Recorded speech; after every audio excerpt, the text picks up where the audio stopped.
Community for Everyone, Coalition of Texans with Disabilities, the Architects, Texas Advocates, and in partnership with the Texas Council on Developmental Disabilities.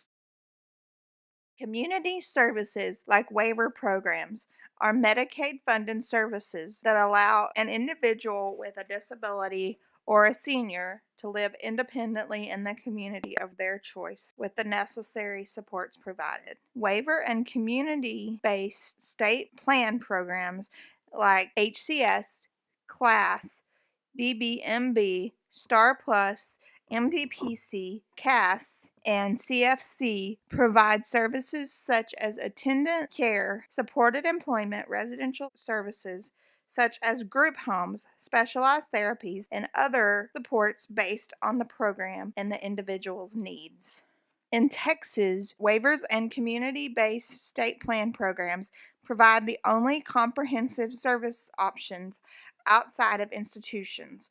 Without waiver programs, many Texans' only options for long-term care would be state-supported living centers, SSLC, intermediate care facilities, ICFs, or nursing facilities. And some people in state plans would have zero service options. Institutional settings are outdated, have a high rate of abuse and neglect, and are not the preferred option for Texans with disabilities and their families. Here's the issue.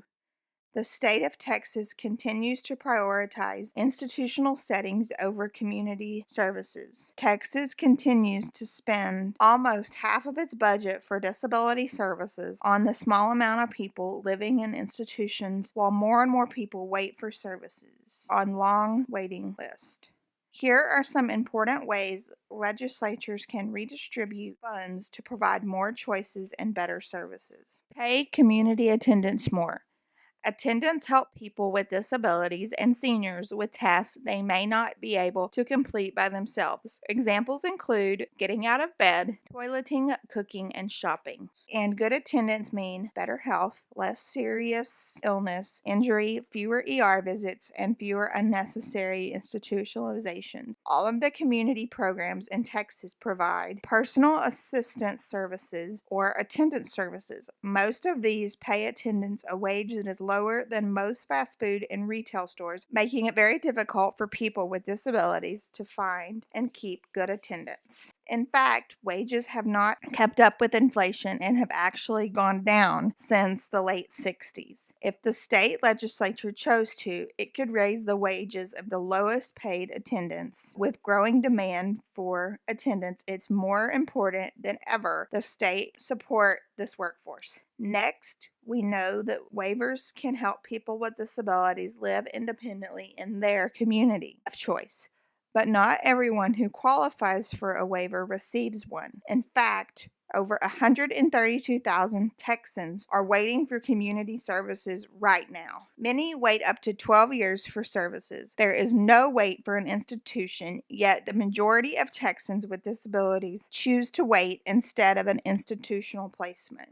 More people choose community waiver services over institutions. The population of SSLCs continues to decline and the cost continues to skyrocket. Texas can serve 6 individuals in the community for the same cost as one in the institution. Once again, the decision is in the hands of the Texas legislature. Our representatives have the choice to provide more funds to waiver programs so that more people are served. The Texas legislature also controls funding for relocation services. What are relocation services? Relocation services help people move from institutional settings to more independent living situations. Historically in Texas, services are administered by local centers for independent living, CILs, who have a knowledge of the area they serve.